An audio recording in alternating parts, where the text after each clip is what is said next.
ದಾಸುಗಳಾಗಿ ನಡೆದು ಮತ್ತೆ ಮಾಸುಗಳಾಗಿ ಬೆರೆತು ಹೋಗ್ತಾರಪ್ಪ.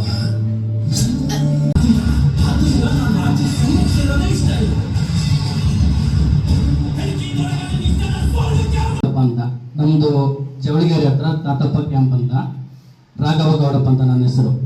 ಇಲ್ಲಿಂದ 4 ವರ್ಷದ ಪರಿಶ್ರಮದಿಂದ ಒಂದು ರಾವುತ ಅಂತ ಒಂದು ಸಿನಿಮಾನ ತೆಗೆದಿದ್ವಿ. ಅದು ಉತ್ತರ ಕರ್ನಾಟಕ ಭಾಷೆಯ ಸಿನಿಮಾ ಹಾಗೂ ಇಲ್ಲಿ ಹಳ್ಳಿ ಸೊಗಡಿನ ಸಿನಿಮಾ. ಹಾಗಾಗಿ ನಿಮಗೆಲ್ಲ ತೋರಿಸೋಣ ಅಂತ ನಿಮ್ಗೆಲ್ಲ ತೋರಿಸ್ಬೇಕಂತ ಅನ್ನಿಸ್ತು. ಹಾಗಾಗಿ ಈ ವ್ಯವಸ್ಥೆ ಮಾಡಿದ್ದೀವಿ. ಹೇಗೆ ಅನ್ನಿಸ್ತು? ಇನ್ನೊಂದ್ಸಾರಿ ಟ್ರೈಲರು ಸರ್ ಬನ್ನಿ. ಈ ಚಿತ್ರದ ನಿರ್ದೇಶಕರು ಸಿದ್ದು ವಜ್ರಪ್ಪ ಅಂತ ಕಣಗಿರಿಯವರು, ಹಾಗೂ ನಮ್ಮ ನಿರ್ಮಾಪಕರು ಈ ಸಿನಿಮಾಗೆ ಬಂಡವಾಳ ಹೂಡಿದವರು ಈರಣ್ಣ ಸುಭಾಷ್ ಬಡಿಗೇರ್ ಅಂತ ಅವರು, ಹಾಗೂ ನಮ್ಮ ಸಿನಿಮಾದ ನಾಯಕ ರಾಜ್ ಪ್ರವೀಣ್ ಒಂದಿಷ್ಟು ಕಾರಣಾಂತರದಿಂದ ಬರೋಕ್ಕಾಗಿಲ್ಲ ಇವತ್ತು, ಹಾಗೂ ನಮ್ಮ ಸಿನಿಮಾದ ನಾಯಕಿ ಭವಾನಿ ಪುರೋಹಿತ್ ಅಂತ,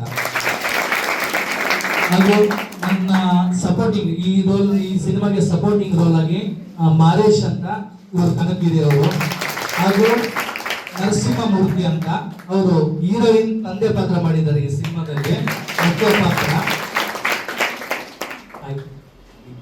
ನಿರ್ದೇಶಕರು ಎರಡು ಮಾತಾಡ್ತಾರೆ. ಎಲ್ಲರಿಗೂ ನಮಸ್ಕಾರ. ಸಾವಿನ ನಂತರದ ಕತೆ ಮಾಡಿದ್ದೀವಿ ನಿಜ, ಆದರೆ ನಿಮಗೆ ಈಗ ತಾನೇ ಅಂದರೆ ಕೆಲವೊಂದಿಷ್ಟು ವಿಷಯಗಳು ಅಂದರೆ ಪ್ರಪ್ರಥಮ ಸಾವು ಅಂತ ಬಂದಾಗ ನಿಮ್ಮ ತಲೆಯಲ್ಲಿ ಓಡಿರುತ್ತಲ್ವಾ, ಹೌದಲ್ವಾ, ಸತ್ತೋದ್ರು ಎಲ್ಲೋದ್ರು ಅನ್ನೋದು. ಆದರೆ ಮೇಜರ್ ಆಗಿ ಸಾವಿನ ನಂತರ ಏನು ಅಂತ ಕ್ವಶನ್ ಬಂದರೆ ನಿಮ್ಮ ಮೈಂಡಲ್ಲಿ ಫಸ್ಟ್ ಬರೋದೇನು? ಇಲ್ಲ, ಸ್ವಲ್ಪ ಲೌಡ್ ಆಗಿ ಹೇಳ್ರಿ. ಏನಿಲ್ಲ,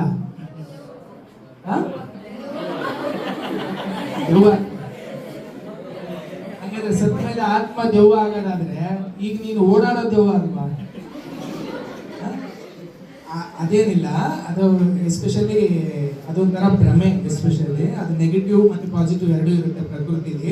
ಕೆಲವು ನೆಗೆಟಿವ್ ಅಂಶಗಳನ್ನ ದೆವ್ವಗಳಾಗಿ ಅಂದರೆ ನಮ್ಮನ್ಸೊಳಗಡೆನೆ ನಾವು ತಗೊಂಡು ಅದನ್ನ ದೆವ್ವ ಅಂತ ಅದನ್ನ ನಾವೇ ಎದುರ್ಕೊಂಡು ನಮ್ಮ ನೆರಳು ನೋಡಿ ನಾವೇ ಭಯ ಬಿದ್ದು ದೆವ್ವ ಅನ್ನುವಂಥದ್ದು ಕಾನ್ಸೆಪ್ಟ್ ಇದ್ದೇ ಇರುತ್ತೆ.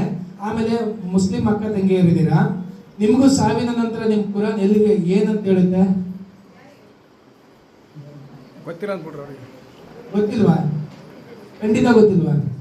ಓಕೆ, ಸರಿ. ಈಗ ನನ್ನ ಕೆಲಸ ನಾನು ಮಾಡ್ತೀನಿ. ಹಾಗಾದ್ರೆ ಸಾವಿನ ನಂತರ ಏನು ಅಂತ ಬಂದಾಗ ಈ ಕಥೆ ಮೂಲತಃ ನಾನು ಇನ್ನೂ ಚಿಕ್ಕವನಿದ್ದಾಗ ನನ್ನ ಫ್ರೆಂಡು, ಸೇಮ್ ಈಗ ನೀವು ಹೆಂಗಿದ್ದೀರಾ ಇದೇ ರೀತಿ ಇದ್ದಾಗ ನನ್ನ ಜೊತೆಲಿರೋ ನನ್ನ ಫ್ರೆಂಡು, ನಮ್ಮ ಅಕ್ಕಪಕ್ಕ ಮನೆಯ ಹುಡುಗ. ಬಟ್ ನಾವು ಸ್ಕೂಲಿಗೆ ಹೋಗ್ತಾ ಇದ್ವಿ, ಅವ್ನು ಸ್ಕೂಲಿಗೆ ಹೋಗ್ತಾ ಇರಲಿಲ್ಲ.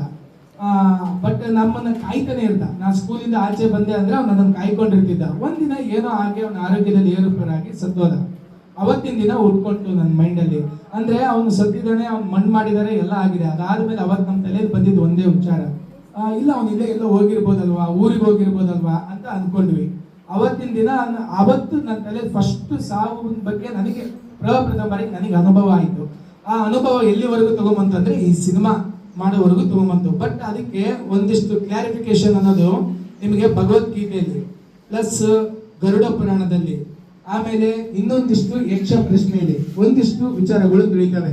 ಸಾವಿನ ನಂತರ ಏನು ಅನ್ನೋದಕ್ಕೆ ಮನುಷ್ಯ ಎಲ್ಲದಕ್ಕೂ ತಯಾರಿ ಮಾಡ್ಕೊಂತಾನೆ. ಅಂದ್ರೆ ಭೂಮಿಗೆ ಬರೋ ಎಂಟ್ರಿ ಗೊತ್ತು, ಎಕ್ಸಿಟ್ ಇಲ್ಲಿ ಯಾರಿಗೂ ಗೊತ್ತಿಲ್ಲ ಅಂತ ಹೇಳ್ತಾರೆ. ಆ ಎಕ್ಸಿಟ್ ತೋರಿಸೋ ಪ್ರಯತ್ನನೇ ಈ ರಾವುತ.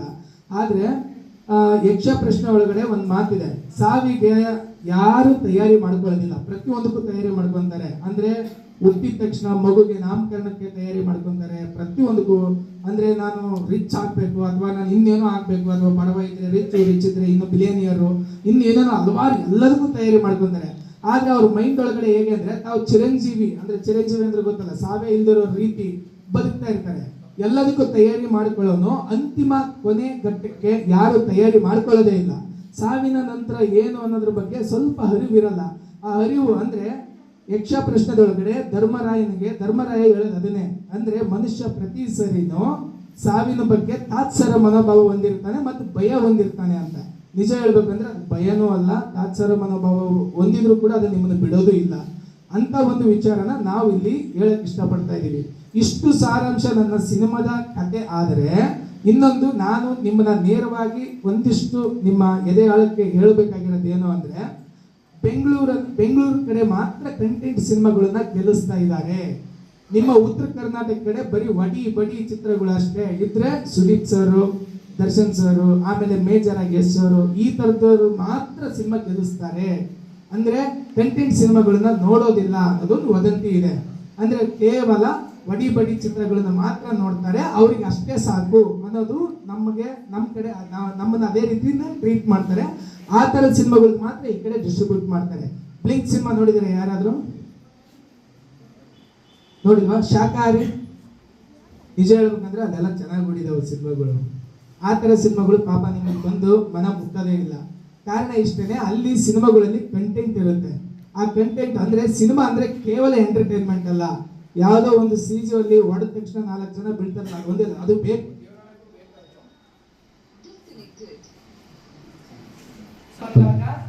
ಕರ್ನಾಟಕದ ಕಡೆ ಒಂದು ಕಂಟೆಂಟ್ ಅಂತ ಬಂದಾಗ ಏನಾಗುತ್ತೆ, ನಾವು ಕಂಟೆಂಟ್ ಅನ್ನ ಪ್ರೀತಿಸಬೇಕು. ಎಸ್ಪೆಷಲಿ ಇದು ನಮ್ಮ ಉತ್ತರ ಕರ್ನಾಟಕದ ಭಾಷೆಯಲ್ಲಿ ಮತ್ತೆ ನಮ್ಮ ಮಣ್ಣಿನ ಸೊಗಡನ್ನ ಮತ್ತೆ ನಮ್ಮ ಸಂಸ್ಕೃತಿಯನ್ನ ಲೈಟ್ ಆಗಿ ಬಿಂಬಿಸಿದೀವಿ.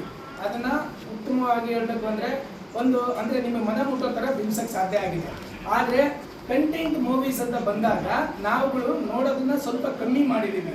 ಕೇವಲ ಎಂಟರ್ಟೈನ್ಮೆಂಟ್ ಬೇಸ್ಗೋಸ್ಕರ ಇಟ್ಕೊಂಡಿದ್ವಿ. ಎಂಟರ್ಟೈನ್ಮೆಂಟ್ಗೋಸ್ಕರ ಏನಿರಬೇಕು, ಒಂದು ಸಾಂಗ್ ಇದೆ, ಹೀರೋಯಿನ್ ಹೆಂಗ್ ತೋರಿಸ್ಬೇಕು ಅಂತ ತೋರಿಸಿದ್ವಿ. ನೀವು ಗ್ಯಾರಂಟಿ ಇಷ್ಟಪಡ್ತೀರ ಆ ಸಾಂಗಲ್ಲಿ. ಈ ತುಷಾರ ಬೀಟ್ಸ್ ಒಳಗಡೆ ನಮ್ಮ ಟ್ರೈಲರ್ ಇದೆ, ಮತ್ತೊಂದ್ಸರಿ ನೀವು ನೋಡ್ಬಿಟ್ಟು ನೀವು ನಿಮ್ಮ ಮನಸ್ಸೊಳಗಡೆ ಏನು ಬರ್ತದೆ ಕಾಮೆಂಟ್ ಮಾಡಿ. ನಮ್ಮ ತಂಡ ಗ್ಯಾರಂಟಿ ಅದಕ್ಕೆ ರಿಪ್ಲೈ ಮಾಡುತ್ತೆ. ಆಮೇಲೆ ನೀವು ಕೂಡ ಅಷ್ಟೇ, ನಮ್ಮ ಉತ್ತರ ಕರ್ನಾಟಕ ನಾವೊಬ್ಬರೇ ಅಲ್ಲ, ಇನ್ನೂ ಎಷ್ಟೋ ಜನ ನಮ್ಮ ಥರ ಕಿನ್ನರ್ ರಾಜ್ ಇದ್ದಾರೆ ಅಲ್ಲಿ. ಅವ್ರ ಸಿನಿಮಾಗಳು ಕೂಡ ಚೆನ್ನಾಗಿ ಬರ್ತಾ ಇದೆ, ಎಲ್ಲ ನಡೀತಿದೆ.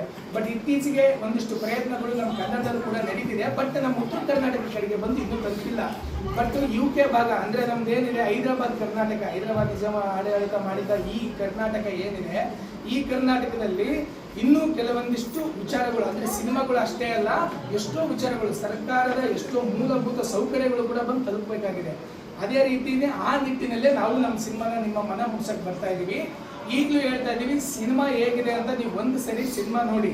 ನಾವು ಹೇಳಕೊಟ್ಟಿದ್ದು ಸಾವಿನ ನಂತರದ ಕಥೆನ, ಅದು ನಮ್ಮ ಉತ್ತರ ಕರ್ನಾಟಕದ ಮಣ್ಣಿನ ಸೊಗಡನ್ನ ಇಟ್ಕೊಂಡು ಮಾಡಿರ್ತಕ್ಕಂಥ ಕತೆ. ಈ ಕಥೆನ ಒಂದು ಸರಿ ನೀವು ನೋಡಿ, ನಿಮ್ಮ ಮನಸ್ಸೊಳಗಡೆ ಏನ್ ಬರುತ್ತೋ ಅದನ್ನ ನೀವು ಕಾಮೆಂಟ್ ಹಾಕಿ. ಇಷ್ಟ ಆದ್ರೆ ಮತ್ತೊಂದು ಸರಿ ಹೋಗಿ, ಗೊಂದಲ ಆದ್ರೆ ಮತ್ತೊಂದು ಸರಿ ಹೋಗಿ. ಕಂಪ್ಲೀಟ್ ನಿಮಗೆ ಒಂದೇ ಸರಿಗೆ ಅರ್ಥ ಆದ್ರೆ ಖಂಡಿತವಾಗ್ಲೂ ಅದರೊಳಗಡೆ ಇರ್ತಕ್ಕ ನಿಮ್ಗೆ 4-5 ಕ್ವಶನ್ಗಳು ಖಂಡಿತ ಹುಟ್ಟಿರ್ತವೆ. ಆ ಕ್ವಶನ್ಸ್ಗಳನ್ನ ನೀವು ತುಷಾರ ಬೀಟ್ಸ್ ಅಡಿಯಲ್ಲಿ ಬಂದು ಕಾಮೆಂಟ್ ಬಾಕ್ಸಲ್ಲಿ ನಿಮ್ಮ ಹೆಸರು ಸಮೇತ ಹಾಕಿ.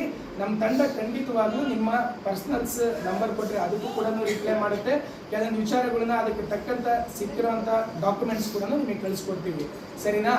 ಇಷ್ಟು ಹೇಳ್ತಾ, ಈ ಸಿನಿಮಾ ಕೇವಲ ನಾವು ನಮಗೋಸ್ಕರ ಮಾಡಿದ್ದಲ್ಲ, ಇಷ್ಟು ದಿನ ನಮ್ಮ ಕೈಯಲ್ಲಿತ್ತು ನಮ್ಮ ಸಿನಿಮಾ.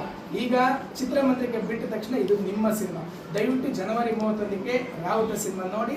ನಮ್ಮೆಲ್ಲರ ಪರಿಶ್ರಮ ನಿಮ್ಮ ಮುಂದೆ ಇದೇ 31ಕ್ಕೆ ಬರ್ತಾ ಇದೆ. ದಯವಿಟ್ಟು ನೋಡಿ, ನಿಮ್ಮ ಕಾಮೆಂಟ್ ಸೆಕ್ಷನ್ ಅಲ್ಲಿ ತಿಳಿಸಿ. ನನ್ನ ಹೆಸರು ಭವಾನಿ ಪುರೋಹಿತ್ ಅಂತ. ನಾನು ಮೂಲತಃ ರಂಗಭೂಮಿಯಲ್ಲಿದ್ದೆ. ಗೊತ್ತಿದೆಯಾ ರಂಗಭೂಮಿ ಅಂದ್ರೆ? ಥಿಯೇಟರ್, ಡ್ರಾಮಾ, ನಾಟಕ. ಮೂಲತಃ ರಂಗಭೂಮಿಯವಳು ನಾನು. ಮೊದಲಿಗೆ ಈ ಚಿತ್ರ ಉತ್ತರ ಕರ್ನಾಟಕದಲ್ಲಿ ಮಾಡ್ತಾರೆ ಅಂದ ತಕ್ಷಣ ನನಗೆ ಫಸ್ಟ್ ಭಯ ಆಗಿತ್ತು. ಏನಿರ್ಬೋದು ನಿಮ್ಗೆ ಭಯ? ಉತ್ತರ ಕರ್ನಾಟಕದ ಭಯ? ಭಾಷೆ. ಎಕ್ಸಾಕ್ಟ್ಲಿ, ನನಗೆ ಭಾಷೆ ಭಯ ಇತ್ತು. ಯಾಕಂದ್ರೆ ಇಲ್ಲಿ ನೀವು ತುಂಬಾ ರಗಡಾಗಿ ಮಾತಾಡ್ತೀರಲ್ಲ, ಆ ರಗಡ್ನೆಸ್ ನಮ್ಮಲ್ಲಿ ಬರೋದಿಲ್ಲ. ನಾವು ತುಂಬಾ ಸಾಫ್ಟ್ ಸ್ಪೋಕನ್ ಅಂತಾರಲ್ಲ, ಆ ಥರ ನಾವು. ಅದನ್ನೆಲ್ಲ ಪಕ್ಕಕ್ಕಿಟ್ರೆ ಈ ಸಿನಿಮಾ ನೀವು ಯಾಕೆ ನೋಡ್ಬೇಕು ಅಂತಂದ್ರೆ, ಒಂದು ನೀವೆಲ್ಲ ನಾವೆಲ್ಲ ಯೂತ್ ಸಪೋರ್ಟ್, ಯಾವುದೋ ಒಂದು ಹೊಸತನ ಬರ್ತಿದೆ ಅಂದ್ರೆ ಯೂತ್ ಸಪೋರ್ಟ್ ನಮಗೆ ತುಂಬಾ ಬೇಕು. ಆ್ಯಂಡ್ ನೆಕ್ಸ್ಟ್ ಥಿಂಗ್, ನೀವು ಸ್ಕೂಲಿಂದನೂ ಓದ್ಕೊಂಡು ಬಂದಿರ್ತೀರ. ನಾನು ಅನ್ಕೊಂಡೆ ಸೈನ್ಸ್ ಡಿಪಾರ್ಟ್ಮೆಂಟ್ ಇದೆ ಅಂತ, ಬಟ್ ಸ್ಟಿಲ್ ನೀವು ಸ್ಕೂಲ್ ಟೈಮಿಂದ ಓದ್ಕೊಂಡು ಬಂದಿರ್ತೀರ. ಡೈಮೆನ್ಷನ್ಸ್ ಅಂತ ಓದಿರ್ತೀರ ಅಲ್ವಾ? ಇವಾಗ ಮ್ಯಾಥ್ಸಲ್ಲೂ ತುಂಬ ಜಾಮೆಟ್ರಿ, ಬೇಸಿಕ್ ಮ್ಯಾಥ್ಸ್ ಯಾರನ್ನ ಇದ್ದೀರಾ? ಬೇಸಿಕ್ ಮ್ಯಾಥ್ಸ್ ಇಲ್ವಾ? ಆರ್ಟ್ಸ್ ಕಾಮರ್ಸಲ್ಲಿ ಬರುತ್ತೆ. ನೆಕ್ಸ್ಟ್ ನೀವು ಅಕೌಂಟ್ಸ್ ಹೋಗ್ತಾ ಹೋಗ್ತಾ 4D ಬರುತ್ತೆ, 4D 3D 2D ಅಂತ ನಾವೆಲ್ಲ ಓದಿದೀವಿ ಅಲ್ವಾ. ಆ ಡೈಮೆನ್ಷನ್ಸ್ ಬಗ್ಗೆ ಈ ಮೂವಿನಲ್ಲಿ ಹೇಳಿದ್ದಾರೆ. ಗೊತ್ತಿದೆ ಯಾರಿಗಾದ್ರೂ ಅಟ್ಲೀಸ್ಟ್ ಐಡಿಯಾ ಇದೆಯಾ? ಡೈಮೆನ್ಷನ್ಸ್, ಆಯಾಮಗಳು, ಡೈಮೆನ್ಷನ್ಸ್. ನಾವೆಲ್ಲ 3D ಮೂವಿ ನೋಡ್ತೀವಿ, ಗೊತ್ತಿಲ್ಲ ಅಂತ ಹೇಳ್ಬಾರ್ದು. ನೀವು 3D ಮೂವಿಗಳು ನೋಡ್ತೀರಾ ಅಲ್ವಾ? 3D ಮೂವಿ ಅಂದ್ರೆ ಏನು, ಸ್ಪೆಕ್ಸ್ ಹಾಕೊಂಡು ನೋಡ್ತೀವಲ್ಲ, ಹತ್ರಕ್ಕೆ ಬಂದಂಗಾಗುತ್ತಲ್ಲ, 3 ಡೈಮೆನ್ಷನ್ಸ್ ಅಂತ ಅಲ್ವಾ. ಇದೆ 4 ಆಯಾಮಗಳಿದೆ, ಅದ್ರ ಬಗ್ಗೆ ಈ ಮೂವಿನಲ್ಲಿ ಹೇಳಿದ್ದಾರೆ. ಇದು ಕೇವಲ ನಿಮಗೆ ಒಂದು ರೊಮ್ಯಾಂಟಿಕ್ ಸಾಂಗ್ ಇಟ್ಬಿಟ್ಟು, ಒಂದು ಸಕ್ಕತ್ತಾಗಿರೋ ಸಾಂಗ್ ಇಟ್ಬಿಟ್ಟು, ಒಂದೆರಡು ಫೈಟ್ ಇಟ್ಬಿಟ್ಟು ಸುಮ್ಮನೆ ಒಂದು ಮೂವಿ ಮಾಡಿರುವಂತಹ ಒಂದು ಚಿತ್ರ ಇದಲ್ಲ, ಖಂಡಿತ ಇದಲ್ಲ.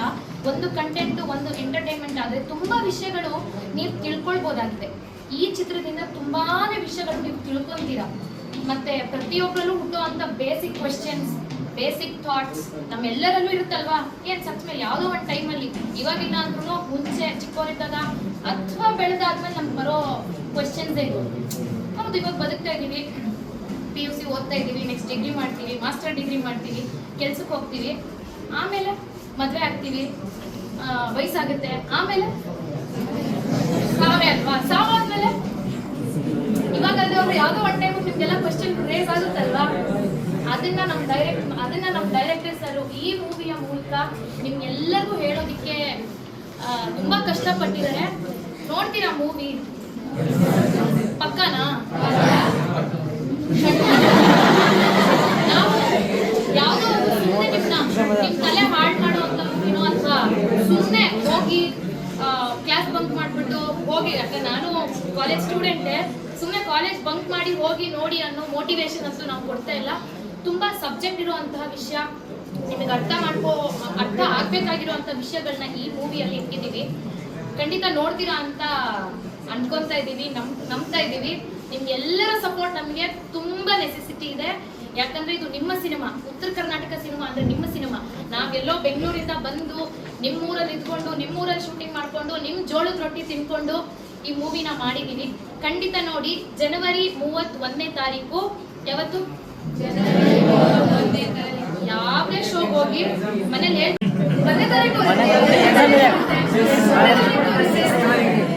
ಆಯ್ತಾ. ತುಷಾರ ಬೀಲ್ಸ್ ಅನ್ನೋ ಯೂಟ್ಯೂಬ್ ಚಾನೆಲ್ ಅಲ್ಲಿ ನಮ್ಮ ಇನ್ನೊಂದೆರಡು ಸಾಂಗ್ ಇದೆ. ಒಂದು ಸಾಂಗ್ ಸಕ್ಕತ್ತಾಗಿದೆ, ನೋಡಿ. ನಾನು ತುಂಬಾ ಚೆನ್ನಾಗಿ ಕಾಣಿಸ್ಕೊಂಡಿದ್ದೀನಿ ಅದರಲ್ಲಿ, ಖಂಡಿತ ನೋಡಿ. ಇಷ್ಟು ಹೇಳಕ್ಕೆ ಇಷ್ಟಪಡ್ತೀನಿ, ಖಂಡಿತ ನೋಡಿ. ಇದೇ ಜನವರಿ.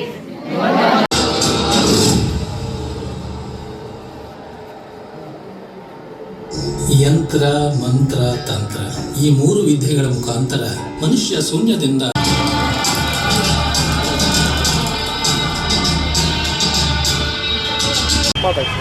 Hello, check check check. ನಮಸ್ಕಾರ, ನಾನು ಸಿದ್ದು ವಜ್ರಪ್ಪ, ರಾವುತ ಸಿನಿಮಾ ನಿರ್ದೇಶಕ. ಇದೇ ಜನವರಿ 31ಕ್ಕೆ ನಮ್ಮ ರಾವುತ ಸಿನಿಮಾ ರಿಲೀಸ್ ಆಗ್ತಾ ಇದೆ. ಸಿಂಧನೂರಿನಲ್ಲಿ ಸಂಗಮೇಶ್ವರ ಟಾಕೀಸಲ್ಲಿ ರಿಲೀಸ್ ಆಗ್ತಾ ಇದೆ. ನಾವು ರಾವುತ ಚಿತ್ರನ ಸಾವಿನ ನಂತರದ ಕಥೆಯನ್ನು ಇಟ್ಕೊಂಡ್ಬಂದು ಹೇಳ್ತಾ ಇದ್ದೀವಿ. ಇದು ಉತ್ತರ ಕರ್ನಾಟಕದ ಮಣ್ಣಿನ ಸೊಗಡಿನ ಚಿತ್ರ. ದಯವಿಟ್ಟು ಇದು ನಿಮ್ಮ ಮನೆಯ ಚಿತ್ರ. ಎಲ್ಲರೂ ಬಂದು ಒಂದು ಸರಿ ನೋಡಿ, ನಮ್ಮ ರಾವುತ ಸಿನಿಮಾನ ಹರಿಸಿ ಹಾರೈಸಿ. ನಮಸ್ಕಾರ. ಎಲ್ರಿಗೂ ನಮಸ್ಕಾರ. ನನ್ನ ಹೆಸರು ರಾಘವ ಗೌಡಪ್ಪ ಅಂತ. ನಾನು ಸಿಂಧನೂರಿನ ಹುಡುಗ. ರಾವುತ ಅಂತ ಒಂದು ಸಿನಿಮಾನ ಮಾಡಿದ್ದೀವಿ. ಅದು ಉತ್ತರ ಕರ್ನಾಟಕ ಭಾಷೆಯಲ್ಲಿರುವಂಥ ಸಿನಿಮಾ ಹಾಗೂ ಇಲ್ಲಿ ಹಳ್ಳಿ ಸೊಗಡಿನ ಸಿನಿಮಾ. ಇದೇ ಜನವರಿ 31ಕ್ಕೆ ಸಂಗಮೇಶ್ ಚಿತ್ರಮಂದಿರದಲ್ಲಿ ರಿಲೀಸ್ ಆಗ್ತಾಯಿದೆ. ಎಲ್ಲರೂ ಬಂದು ಸಿನಿಮಾನ ನೋಡಬೇಕಂತ ತಮ್ಮಲ್ಲಿ ಕಳಕಳಿ ವಿನಂತಿ. ಹೊಸ ಕಲಾವಿದರನ್ನ ನೀವು ಬೆಳೆಸಬೇಕು, ಉಳಿಸ್ಬೇಕಂತ ತಮ್ಮಲ್ಲಿ ಕಳಕಳಿ ವಿನಂತಿ. ಎಲ್ರಿಗೂ ನಮಸ್ಕಾರ. ನಾನು ಭವಾನಿ ಪುರೋಹಿತ್, ಮೂಲತಃ ರಂಗಭೂಮಿ ಕಲಾವಿದೆಯಾಗಿದ್ದು ಈಗ ರಾವುತ ಚಿತ್ರದ ಮೂಲಕ ನಿಮ್ಮಗಳ ಮುಂದೆ 2 ವಿಭಿನ್ನ ಪಾತ್ರಗಳಲ್ಲಿ ಕಾಣಿಸ್ಕೊಳ್ತಾ ಇದ್ದೀನಿ. ಇದೇ ಜನವರಿ 31ನೇ ತಾರೀಕು ನಮ್ಮ ರಾವುತ ನಿಮ್ಮಗಳ ಮುಂದೆ ಬರಲಿದೆ. ನೀವೆಲ್ಲರೂ ಖಂಡಿತ ಬರ್ತೀರಾ, ನೋಡ್ತೀರಾ ಅಂತ ನಂಬಿದ್ದೀನಿ. ರಾವುತ ಚಿತ್ರ ನಮ್ಮ ಉತ್ತರ ಕರ್ನಾಟಕದ ಭಾಷೆಯಲ್ಲಿ ಮೂಡಿ ಬಂದಿದ್ದು, ಇಲ್ಲಿನ ಉಡುಗೆ ತೊಡುಗೆ ಶೈಲಿಯಲ್ಲಿ ಸಂಪೂರ್ಣವಾಗಿ ಚಿತ್ರೀಕರಣ ಆಗಿದೆ. ಇದೇ ಜನವರಿ 31ನೇ ತಾರೀಕು ರಾವುತ ಚಿತ್ರ ಥಿಯೇಟರ್ನಲ್ಲಿ ರಿಲೀಸ್ ಆಗ್ತಾ ಇದೆ. ನೀವೆಲ್ಲರೂ ಬರ್ತೀರಾ ಅಂತ ನಂಬ್ತಾ ಇದ್ದೀನಿ. ಹರಿಸಿ ಹಾರೈಸಿ. ಧನ್ಯವಾದ. ಎಲ್ಲರಿಗೂ ನಮಸ್ಕಾರ. ನನ್ನ ಹೆಸರು ಮಾರೇಶ್ ಕನಕಗಿರಿ ಅಂತೇಳಿ. ನಾನು ಮೂಲತಃ ರಂಗಭೂಮಿ ಕಲಾವಿದ. ಸೊ ನಾನು ಈ ನಿಮ್ಮೂರಿನ ಕನಕಗಿರಿ ಕಲಾವಿದ. ಸೊ ಈ ನಮ್ಮ ಸಿನಿಮಾ ರಾವುತ ಸಿನಿಮಾ ಇದೇ ತಿಂಗಳು ಜನವರಿ 31ಕ್ಕೆ ರಿಲೀಸ್ ಆಗ್ತಾಯಿದೆ. ಸೊ ತಾವೆಲ್ಲರೂ ತಮ್ಮ ಹತ್ತಿರದ ಚಿತ್ರಮಂದಿರಗಳಿಗೆ ಹೋಗಿ ನಮ್ಮ ಸಿನಿಮಾನ ವೀಕ್ಷಣೆ ಮಾಡಿ ತಮ್ಮ ಒಂದು ಆರೈಕೆ ನಮ್ಮ ಮೇಲೆ ಇರಲಿ. ಆಮೇಲೆ ಈ ಸಿನಿಮಾನ ನಾವು ಸಂಪೂರ್ಣವಾಗಿ ಉತ್ತರ ಕರ್ನಾಟಕ ಭಾಷೆಯಲ್ಲಿ ಮಾಡಿರೋಂಥ ಸಿನಿಮಾ. ಆಮೇಲೆ ಉತ್ತರ ಕರ್ನಾಟಕದ ಜಾಗದಲ್ಲಿ ನಮ್ಮ ಕನಕಗಿರಿ, ಗಂಗಾವತಿ, ಕೊಪ್ಪಳ ಈ ಹತ್ತಿರ ಭಾಗಗಳಲ್ಲಿ ಮಾಡಿರೋ ಈ ಚಿತ್ರೀಕರಣ ಮುಗಿಸಿದ್ದೀವಿ. ಸೊ ಆದ ಕಾರಣ ಈ ಮಣ್ಣಿನ ಸಿನಿಮಾ. ಆಮೇಲೆ ಈ ಸಿನಿಮಾದಲ್ಲಿ ಒಂದು ವಿಶೇಷತೆ ಇದೆ, ಸತ್ತ ಮೇಲೆ ಏನಾಗುತ್ತೆ ಅನ್ನೋದು ನಾವು ಸಿನಿಮಾಕ್ಕೆ ತೋರ್ಸೋಕೆ ಕೊಟ್ಟಿದ್ದೀವಿ. ಸೊ ಇದಕ್ಕೆ ನೀವು ನಿಮ್ಮೆಲ್ಲರ ಸಪೋರ್ಟ್ ನಮ್ಮ ಮೇಲೆ ಇರಲಿ. ನಮ್ಮ ಒಂದು ಕಲಾವಿದರನ್ನ ನೀವೆಲ್ಲ ಬೆಳೆಸಬೇಕಾಗಿ ವಿನಂತಿ. ನಮಸ್ಕಾರ, ಧನ್ಯವಾದಗಳು.